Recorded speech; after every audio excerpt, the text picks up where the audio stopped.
ሰላም ሰላም እንዴት ናችሁ? የደሱ ወልድ ቤተሰቦች እኔ እግዚአብሔር ይመስገን ደህና ነኝ። በያላችሁበት ሰላማችሁ ይብዛ። ዛሬም እንደተለመደው በአንድ አስተማሪና ጠቃሚ ርዕስ መጥቻለሁ። በዚህ ቪዲዮ ለእናንተ ልነግራችሁ የፈለኩት ስለ ስካቢስ ወይም ደግሞ የእከክ በሽታ ምንድነው የሚለውን የተወሰነ ግንዛቤ እሰጣችኋለሁ ማለት ነው። ከዛ በፊት ግን እንደተለመደው ለቻናሌ አዲስ የሆናችሁ ሳብስክራይብ ያደረጋችሁ ቪዲዮውን እስከመጨረሻ ላይ ማየት ሞክሩ። ነባር ቤተሰቦችም ላይክ እና ሼር ያደረጋችሁ የዩቲዩብ አልጎሪዝም ለብዙዎች እንዲደርስና ብዙዎች እንዲማማሩበት በማድረግ ትልቅ ሚና ስላለው ትብብራችሁ እንዳይለይ ስል ጠይቃለሁ። አብራችሁን ቆዩ። ወደ ዋናው ሀሳቤ ስገባ የእከክ በሽታ እንግዲህ እንደሚታወቀው የቆዳ ችግር ወይም ደግሞ ቆዳን የሚያጠቃ የበሽታ አይነት ሲሆን የሚመጣውም ሳርኮፒተስ ስካቢ በተባሉ በአይን በማይታዩ ተባዮች አማካኝነት ነው። እነዚህ ተባዮች እንግዲህ ማየት እየተባሉ ይጠራሉ ማለት ነው። የእከክ በሽታ በወረርሽኝ መልክ የሚከሰት የበሽታ አይነት ነው። በተለይ ደግሞ ቤት ውስጥ አንድ ሰው ከታመመና በበሽታው ከተያዘ እንደሚታወቀው ሁሉንም የቤተሰብ አባላት የሚያጠቃ የበሽታ አይነት ነው ማለት ነው። ምክንያቱም የተለያዩ አልባሳትን በጋራ እንጠቀማለን የተለያዩ ነገሮችን መኝታ ላይ እና አንዳንድ ነገሮችን በጋራ ስለምንጠቀም በሽታው በወረርሽኝ መልክ ይከሰታል ማለት ነው። ስለዚህ ቤተሰብን ያጠቃል ከዛ ጎረቤትን ያጠቃል እያለ ወደ ሶሳይቲው ወደ ኮሚኒቲው አውትብሬክ ይከሰታል ማለት ነው። ብዙ ጊዜ እንግዲህ የሚራቡበት ቆዳን ሰርስሮ በመግባትና እንቁላል ከዛው በመጣል ሲሆን የተለያዩ ችግሮችን ያስከትላሉ ማለት ነው። በተለይ ደግሞ ሰውነት እንዲቆስል እብጠት እንዲፈጠር በተለይ ደግሞ ውሃ ያዘለ መግል ያዘለ ፈሳሽ እንዲኖር በማድረግ ሰውነታችን ለቁስለት ሊዳርጉ የሚችሉ የበሽታ አይነት ነው ማለት ነው። ፕሬቫላንሱን ስናይ ወይም ደግሞ ስርጭቱን ስናይ እንግዲህ ጥናቶች እንደሚያስረዱት ወደ 300 ሚሊዮን ሰዎች በየአመቱ ይጠቃሉ ማለት ነው በዚህ በሽታ። ስለዚህ ወርልድ ዋይድ የሆነ ችግር ነው። በተለይ ደግሞ ወርልድ ዋይድ ነው ሲባል ግን ባደጉ ሀገሮች የበሽታ አይከሰትም። ብዙ ጊዜ ብዙ ሰዎችን አፌክት የሚያደርገው በዲቨሎፒንግ ካንትሪ ነው። ምክንያቱም ባላደጉ ሀገሮች ሶሾ ኢኮኖሚክ ስታተሳችን አጠቃላይ በጣም ዝቅተኛ ስለሆነ እና የአኗኗር ዘይቤያችን በጣም አስቸጋሪ ስለሆነ ባላደጉ ሀገሮች ነው በከፍተኛ ደረጃ ተሰራጭቶ የሚገኘው ማለት ነው። መተላለፊያ መንገዶችን ስናይ እንደሚታወቀው ከሰው ወደ ሰው ይተላለፋል ማለት ነው። ስለዚህ ኮንታጂየስ ነው። በተለይ ደግሞ በቆዳ ንክኪ ሰዎች በቆዳ ንክኪ የሚኖርበት ጊዜ በልብስን በጋራ በመጠቀም ወይም ደግሞ የልብስ ንክኪ አልባሳትን በጋራ የምንጠቀም ከሆነ ይተላለፋል። በተለይ ደግሞ አልባሳት ላይ ወይም ደግሞ ልብስ ላይ ከ2 እስከ 3 ቀን የመቆየት ቻንስ አላት ወይም ደግሞ ለ72 ሰዓት የመቆየት ቻንስ ስላላት ልብስ በሸር በምናደርግበት ጊዜ ይተላለፋል። ሌላው በበሽታው ከተኛበት አልጋ ወይም ደግሞ የታመመው ሰው ከሚጠቀምበት ቁሳቁስ አብረን የምንጠቀም ከሆነ በተለይ አልጋ ወንበር እና አንዳንድ ነገሮችን አብረን ሸር የምናደርግ ከሆነ ይተላለፋል ማለት ነው። አጋላጭ መንገዶችን ስናይ ወይም ደግሞ ሪስክ ፋክተሮችን ስናይ ብዙ ጊዜ ብዙ ህፃናት አንድ ቤት ውስጥ የሚኖር ከሆነ በዚህ በሽታ የተጋለጡ ይሆናሉ ማለት ነው።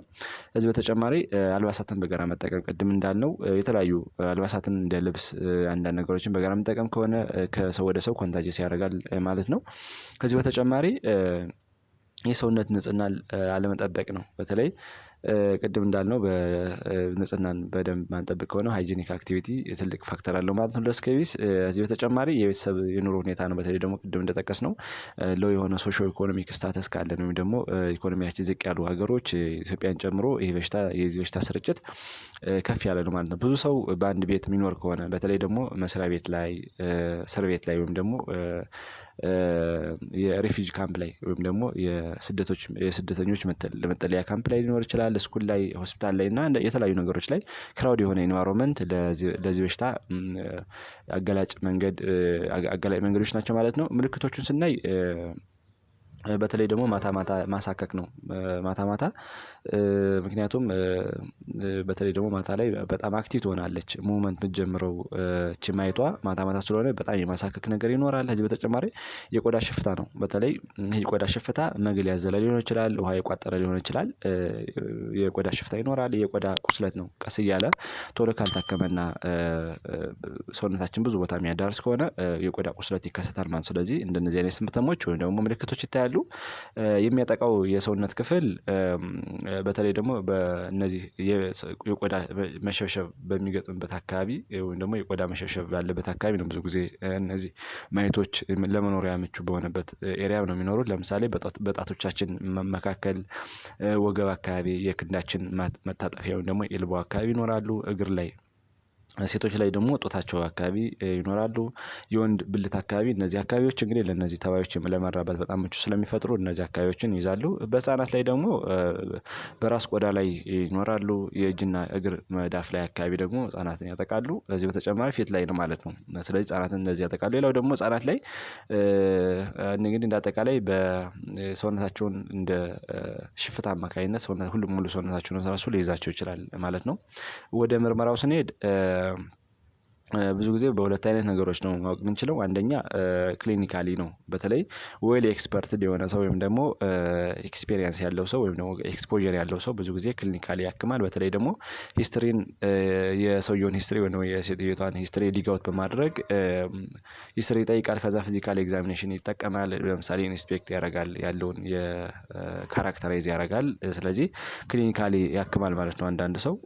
ሌላው ደግሞ ከቆዳ ላይ የሚወሰድ ናሙና ነው። በተለይ ደግሞ ቆዳ ላይ ናሙና ሲወሰድ ማየቷ ወይም ደግሞ እቺ ተባያ ልትኖር ትችላለች። እዛ ኢጉም ሊኖር ይችላል። ይሄን በማይክሮስኮፕ ወስዶ በማየት በሽታውን መለየት ይቻላል ማለት ነው። ነገር ግን ብዙ እንደ ሀገራችን ስታንዳርድ ስናየው በክሊኒካል ነው ሊታከም የሚችለው ማለት ነው። ወደ ትሪትመንቱ ስንሄድ እንደሚታወቀው ሁሉንም የሰውነት ክፍሎች የሚቀባ መድሃኒት ይታዘዛል። በተለይ ስካቢስ ወይም ደግሞ ይሄ እከክ በሚኖርበት ጊዜ አንድ ቤተሰብ ውስጥ አንድ ሰው ብቻ ሳይሆን የሚታከመው አጠቃላይ የቤተሰብ ክፍሉ መድሃኒት ይታዘዝለታል ማለት ነው። በዛ ሂደት ነው እንግዲህ ሊታከም የሚችለው ማለት ነው። አንደኛው ፈርስት ላይን ትሪትመንት ለምንጠራው እንደሚታወቀው ፕሪሜትሪን ክሬም ብለን የምንጠራው 5% አካባቢ የያዘ ከ8 ሰዓት እስከ 14 ሰዓት አፕላይ ስናደርገን ቆይተን መታጠብ ነው። በተለይ ደግሞ ይሄን ለ7 ተከታታይ ቀን ስንደግሞ በበሽታው መፈወስ እንችላለን ማለት ነው። ሌላው ቤንዛይል ቤንዞኔት ሎሽን የሚባለው ወይም ደግሞ ቢቢኤል ሎሽን ብለን የምንጠራው ይሄ በጣም አሪፍ ነው። ብዙ ጊዜ ከ3 እስከ 5 ቀናት ይሰጣል ማለት ነው። ቅድም እንደጠቀስነው እንቀባለን። ማታ ማታ ተቀብተን አድረን ጠዋት ጠዋት በመታጠብ ነው አፕላይ የምናደርገው ማለት ነው። ለ5 ተከታታይ ቀናት ስንደግመው ይሄም አሪፍ መድሃኒት ነው። ሌላው ሰልፈር ሎሽን ብለን የምንጠራው ብዙ ጊዜ ለህፃናት የሚታዘዝ የመድሃኒት አይነት ነው። ይሄ ሰልፈር ለሁሉም ይታዘዛል፣ ነገር ግን ለህፃናትም አሪፍ ነው። ስለዚህ ይሄንም ሎሽን በመቀባት ጠዋት ጠዋት መታጠብ ይቻላል። ከዚህ በተጨማሪ አራተኛ የሚዋጡ መድኃኒቶች ይኖራሉ። ለምሳሌ አይቤርሜክቲን የሚባል የመድኃኒት አይነት አለ። 200 ሚሊ ግራም እስከ 14 ቀን የሚሰጥ የመድኃኒት አይነት አለ። ከዚህ በተጨማሪ አንቲሂስታሚን ብለን የምንጠራው ነው። ወይም ደግሞ ከፍተኛ የሆነ የማሳከክ ስሜት ሊኖር ስለሚችል ሂስታሚን ብሎክ ለማድረግ ወይም ደግሞ ማሳከኩን ሊቀንስ የሚችሉ የመድኃኒት አይነቶች ይሰጣሉ። ከዚህ በተጨማሪ አንቲባዮቲክስ ነው። ወይም ደግሞ ቁስሉ በጣም የመረቀዘ ከሆነና ባክቴሪያል ኢንፌክሽን ዴቨሎፕ ካደረገ እንደሚታወቀው አንቲባዮቲክ ይታዘዛል ማለት ነው። ስለዚህ እንደ አጠቃላይ የእከክ በሽታ ራስን ብቻ ሳይሆን ማከም የሚቻለው አጠቃላይ አንድ ቤተሰብ ከቤተሰብ ውስጥ አንዱ ከተያዘ ሁሉም ቤተሰቦች አብረው በአንድ ላይ ይታከማሉ ማለት ነው። ከመድኃኒቶች በተጨማሪ ማድረግ ያለብን ጥንቃቄ ምንድነው? ልብስን መቀየር ነው። በተለይ ደግሞ ልብስን በፈላ ውሃ በማጠብ እና ፀሀይ ላይ በማስጣት ለ1 ሰዓት ያህል ማድረግ ይቻላል። ምክንያቱም ማየቷ ብዙ ጊዜ ሰንላይት ኤክስፖዠር ስታገኝ ትሞታለች ማለት ነው። ከዚህ በተጨማሪ የቤት ቁሳቁሶችን በደንብ ማጽዳት ነው። በተለይ ደግሞ አልጋ፣ ወንበር እነዚህ ብለን የምንጠራቸውን በጋራ የምንጠቀማቸው ነገሮች በደንብ ክሊን ማድረግ አስፈላጊ ነው። ወደ ፕሪቬንሽኑ ስንሄድ የተያዘን ሰው ቶሎ ማከም ነው። በተለይ ደግሞ ሕክምና እንደሚታወቀው እንደ አንድ መከላከያ ዘዴ ነው፣ ደግሞ እንደ አንድ ፕሪቬንሽን ስትራቴጂ ነው እና ቶሎ የተያዘን ሰው ቶሎ ማከም ወደ ሌላ ሰዎች እንዳይሰራጭና አውትብሬክ እንዳይከሰት ማድረግ እንችላለን ማለት ነው። በዚህ በተጨማሪ በበሽታው ከተያዘ ሰው ጋር ንክኪ አለማድረግ ነው። በተለይ ደግሞ በቆዳ ንክኪ ሊሆን ይችላል፣ በአልባሳት ንክኪ ሊሆን ይችላል። በተለያዩ ንክኪዎች አለማድረግ ወይም ደግሞ መቆጠብ አሪፍ ነው። ሌላው በበሽታው ከተያዘ ሰው ጋር ልብስ አለመቀያየር፣ አለመጠቀም ነው። ቅድም እንዳልነው ልብስ በጋራ የምንጠቀም ከሆነ መቆጠብ አለብን ማለት ነው።